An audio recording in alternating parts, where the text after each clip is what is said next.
What's happening, APLers? Here with a week 2 preview.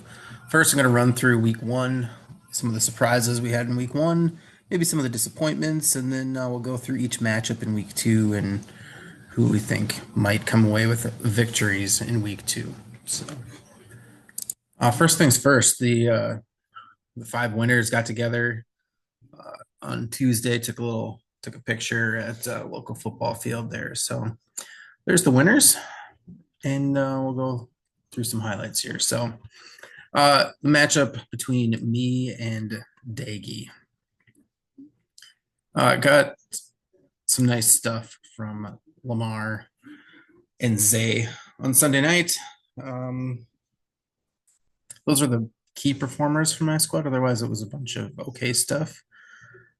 And then on the Daggy side, this would be one of the probably disappointments for the week. Burrow, 150 points total is just wild. So I know they're slow starters and they had made plans to not be slow starters this year, but 113 yards and a touchdown out of Burrow is usually a first quarter, not the whole game. CD had a nice game with 117, but it could have easily been a lot more too. So there's a lot of potential there on Daggy's team that just didn't come through this week, luckily for me. So next matchup, Tank and Solomon, comes down to the Monday night matchup between Aaron Jones, Ramadunze, and Jones squeaks out the win, and Tank gets a 25-point win. So looking at Solomon's roster, Jordan Love with the 248 was okay. But Green Bay was up so much he didn't even need to pass. So as we saw on Thursday, that's it can be better. McBride was good, not great. Boswell ripped that 60-yarder, so some big standouts there on Solomon's side, but definitely a letdown from T. Higgins. J-Mo getting 30 points is not great either. On the Tank side, Puka Nacua was great. Kelsey had one nice long catch, but that was about it. But those are the two guys that stand out there. Nix with 209, it's not great. Tyreek with 44, not great. So hoping for some offense to actually work this week, because that was kind of seemed like that was what happened throughout the league in week 1 was lots of bad offense. Speaking of bad offense, this is the opposite of bad offense. Jake takes down Kevin pretty handily with huge game from Josh Allen, James Cook, and Derrick Henry. So that's got to be pretty fun to watch there. If that's your guys, you got 340 points from your running backs, 537 from your quarterback. If you're scoring almost 900 points there in one game, it's a lot of fun. AJ Brown with one catch for 8 yards is weird. Maybe a letdown there. Big bluff guy gets 340 out of Jaden Daniels and not a lot from the rest of the roster. 96 from Reverend Harrison is nice. He had a nice long catch and a touchdown, but the rest of it just not great. So, and then Ryan takes Corey down. Mahomes had a big game. Talked about that a little bit already. McCaffrey had the injury scare, but he looked like himself. 151 points. Bijan, I can't say his name right anymore. 150 points. He caught it was like a 50-yard touchdown, like right out of the gate. So looking good. And then JSN was the only person that Darnold could throw to. So throw those games together. Ryan comes up to 1,150 points without even really trying the rest of the way. He absorbs a 28-point outing for Jamar Chase, probably his lowest point of the year, and a 41-point outing for Brian Thomas, who, if Trevor Lawrence could throw the ball, would have had a huge game, but he didn't. On the Corey side, Saquon and Chuba were fine. Pitts, 125 points from Pitts, pretty good. But 273 from Jalen Hurts, and then Travis Hunter, Amon-Ra with low games kind of makes the difference there in the matchup with Ryan. And then to close things out, today takes down Greg.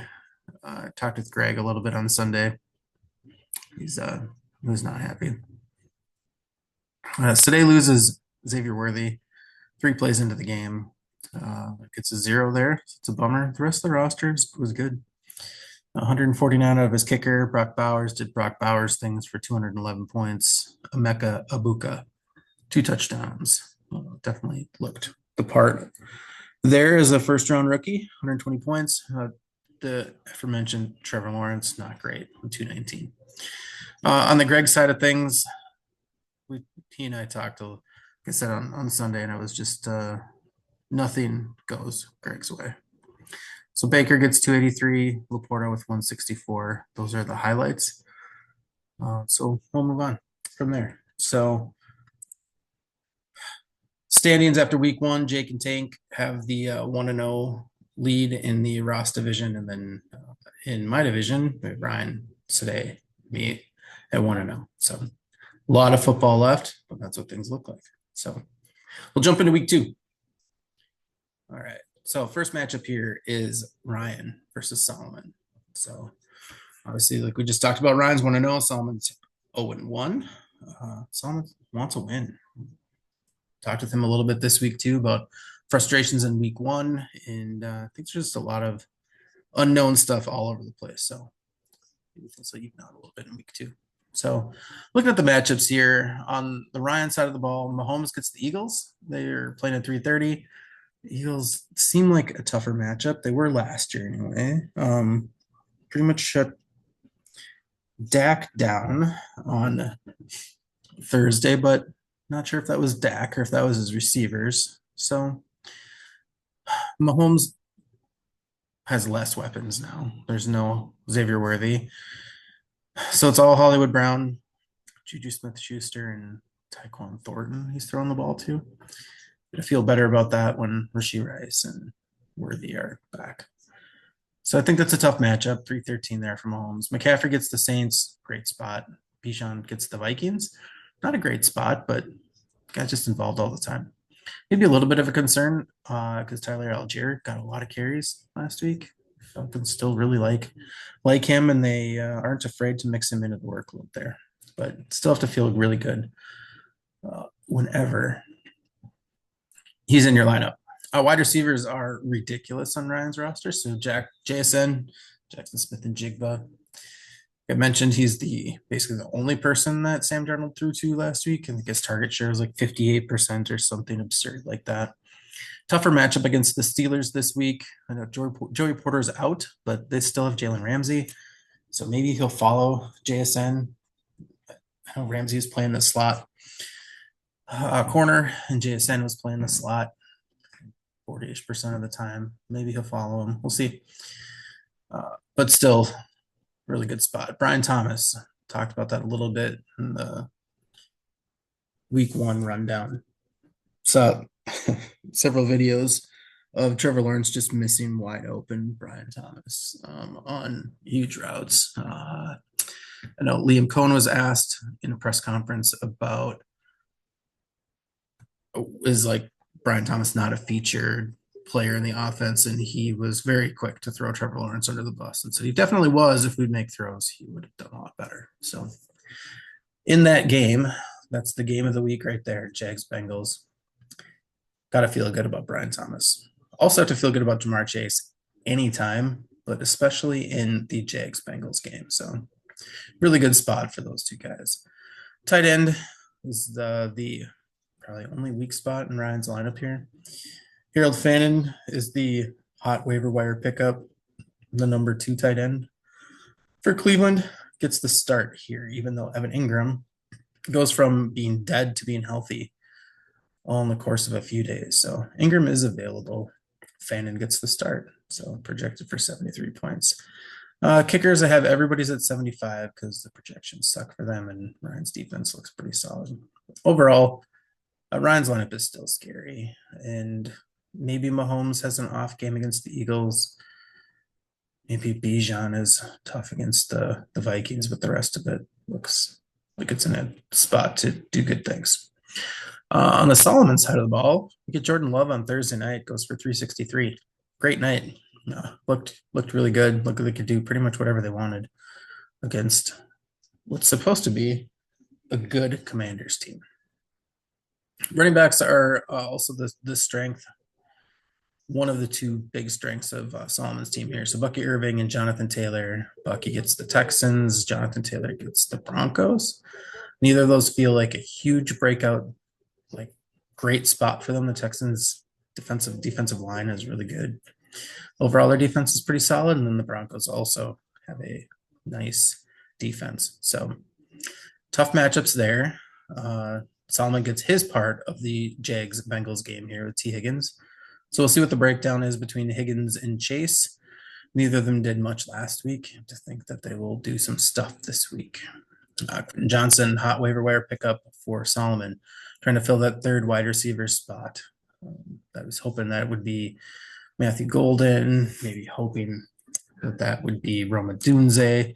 This week, Quentin Johnston, who looked really good last week. Definitely a reliable target for Justin Herbert. So it gets the Raiders. The projection isn't great, but I don't know if that's taken into account what he's been doing lately. So I think it's a good try for a third wide receiver. Jameson Williams gets the Bears. Hopefully hopefully the Lions offense looks more normal this week. We saw the Packers defense shut down the Lions last week and shut down the Commanders this week. So maybe we'll see a rebound here from the Lions this week as they face the Bears defense. Trey McBride gets the Panthers. It's a great spot. Love it. Boswell, he's good at kicking. Maybe he can get more than 75. Defense looks fine. So to break it all down, we have Ryan here. If I can get my totals up. Ryan 1144, Solomon 1115. So I think Solomon comes out as the number 2 highest projected point total for the week. I think the Jordan Love number there helps a little bit that we have an actual quarterback total, but I have Ryan coming out with just about a 30-point win this week. So matchup number 2. We get Tank's team led by Malik Neighbors against Jake's team led by Mr. Josh Allen. So both of them are 1-0. Whoever wins this one takes the early lead as the division leader. Take a look here. Tank rolling Bo Nix again. Other option is Caleb Williams. Didn't make any moves there on the waiver wire to pick up a quarterback. Still trusting his drafted guys. Nix is kind of a disaster last week. Gets the Colts this week, who Tua looked really bad last week. But be interesting to see Nix gets back on track this week if that game is has a little more offense to it than the Broncos and Titans did last week. So running back, Jahmyr Gibbs gets the Bears.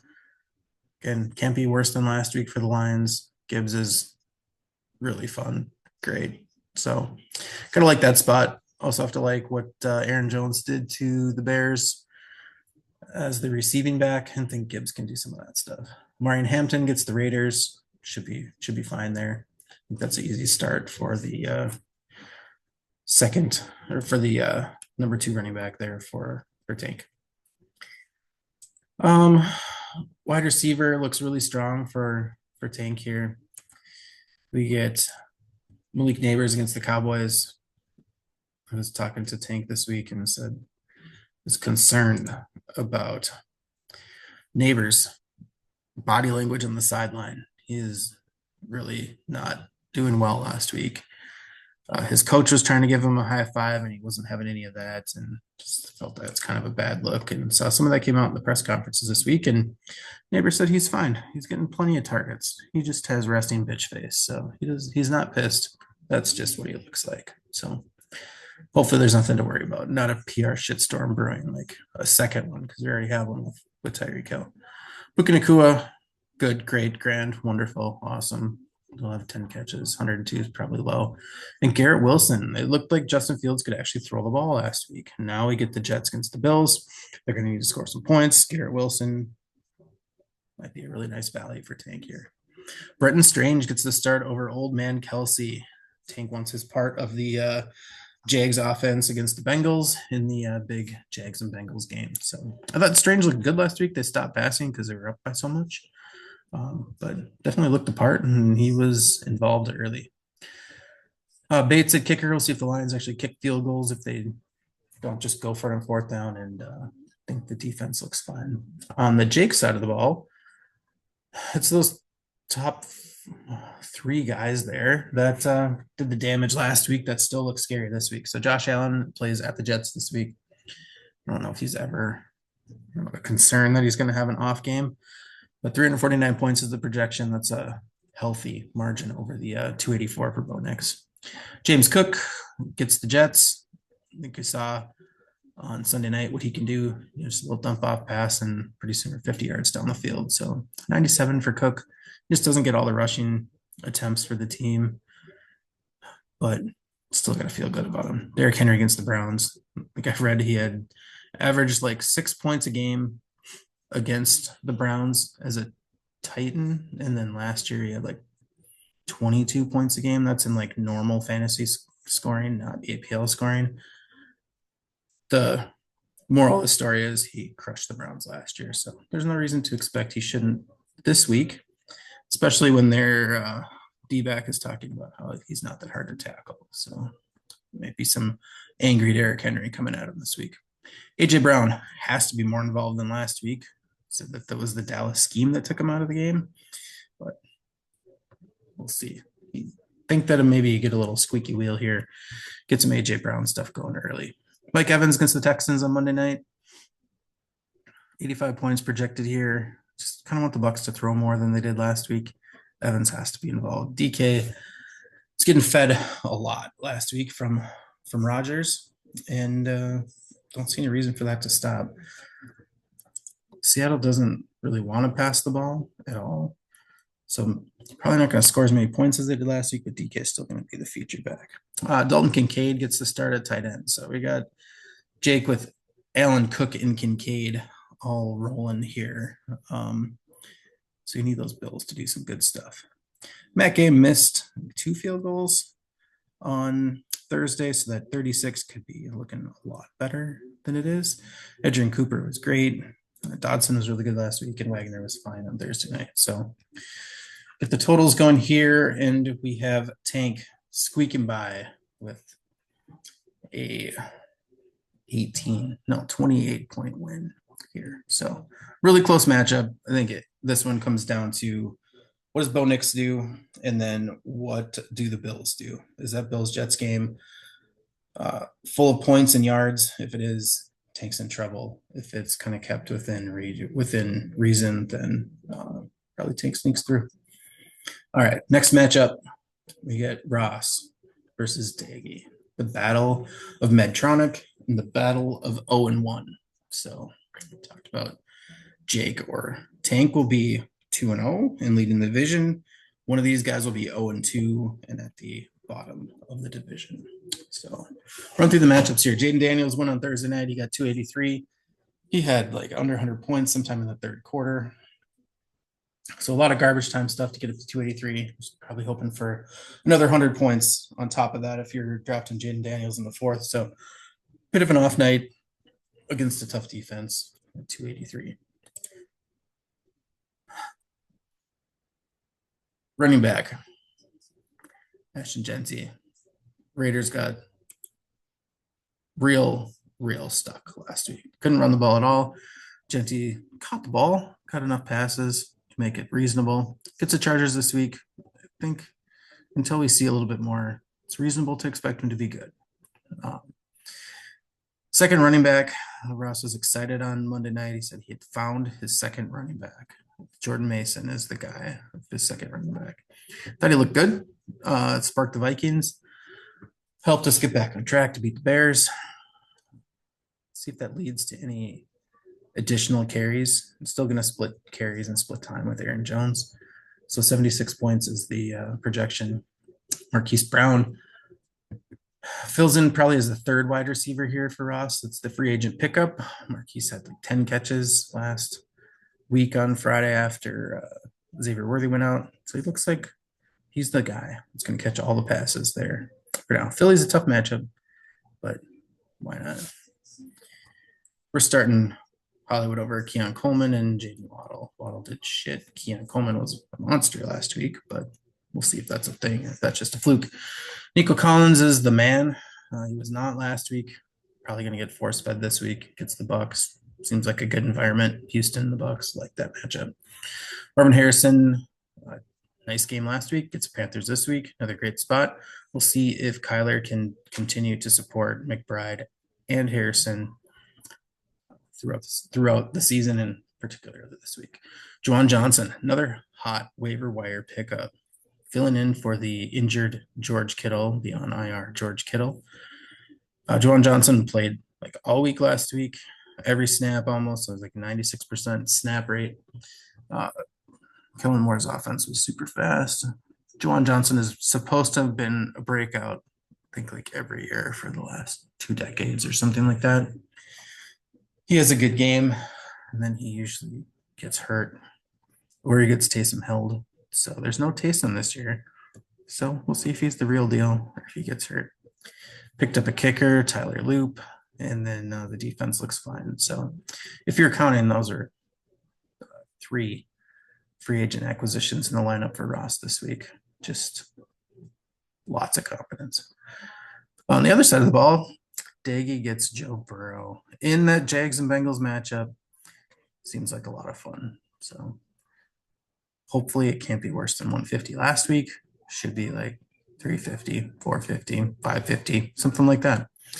James Conner goes against the Panthers. The Panthers' run defense is really bad. Probably the worst.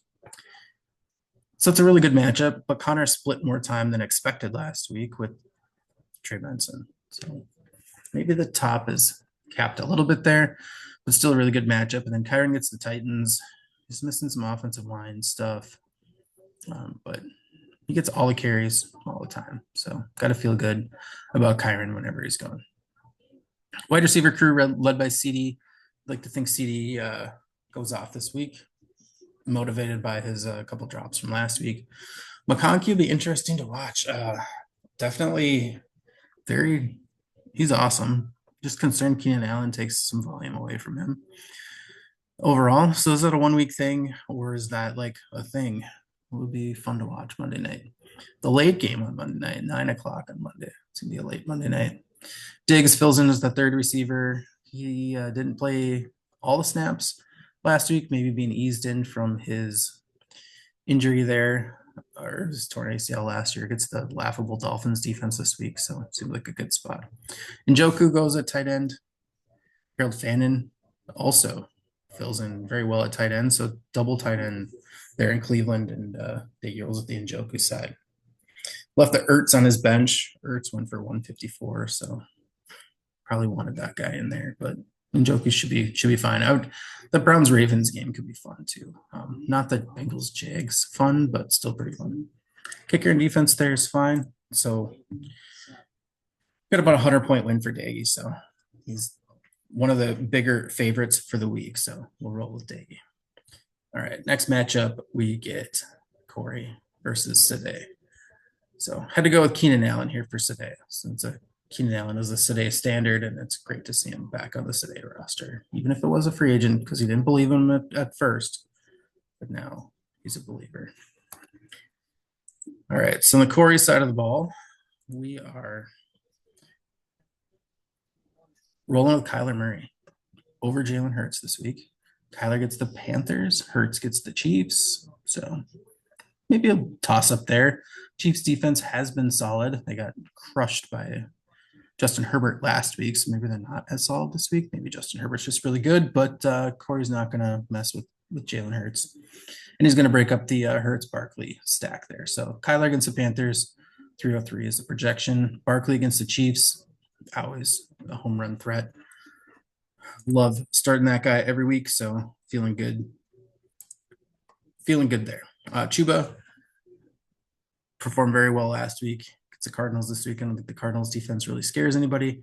Chuba also had a nice long receiving touchdown. Good to see that he's involved on the receiving side. So feeling good there. Running back, wide receiver, we got Drake London and Amon-Ra. London's playing despite the injury rumors and stuff from week 1. Seems like a good spot against the Vikings. Should be fine. It seemed like Byron Murphy saw the back of his jersey quite a lot this last week. So London is just going to be a target hog for Penix. He threw to him a ton in week 1. So really like the London. Amon-Ra got to bounce back, just like all those Lions guys got to bounce back there. And then Olave against the 49ers. It's a good spot too. 49ers got beat up out of the slot last week, so they fills that role this week. However, the main talker here is tight end, so it won't rub it in too much. But Corey has a 274-point game from Tucker Kraft on the bench and has Kyle Pitts in the starting lineup. So there's the bar, Kyle Pitts. You gotta go get it. 275 is your goal. If you don't get it, Corey's going to be pissed, and you are going to be shunned. 274, if anybody's wondering, would be the 8th best game of the year last year for a tight end. So it's a good one.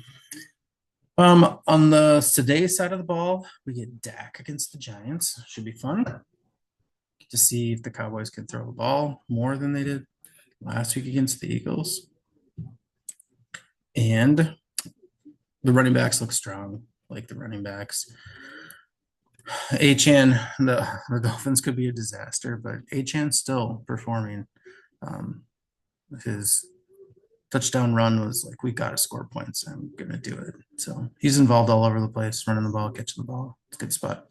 Chase Brown in that game that I keep talking about. Bengals, Jags should be a really good spot. Wide receiver group, we get Teteroa McMillan. That's not spelled correctly on here. Against the Cardinals.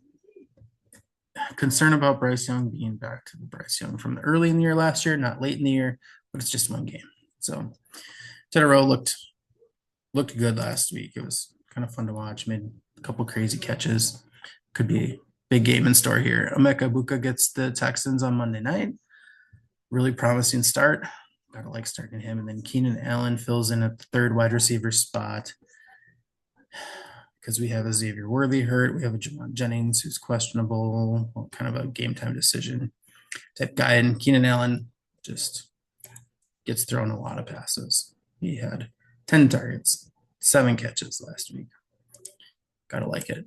Gotta feel good about it against the Raiders. Brock Bowers is gonna play.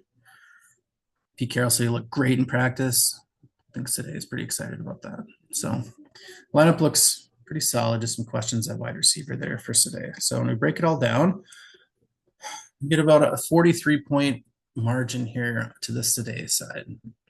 Really think it comes down to the running backs are strengths on both teams. How does Dak versus Kyler line up? And then can the wide receivers that seem to be a little favored on Corey's side overcome the Bowers versus Pitts difference here?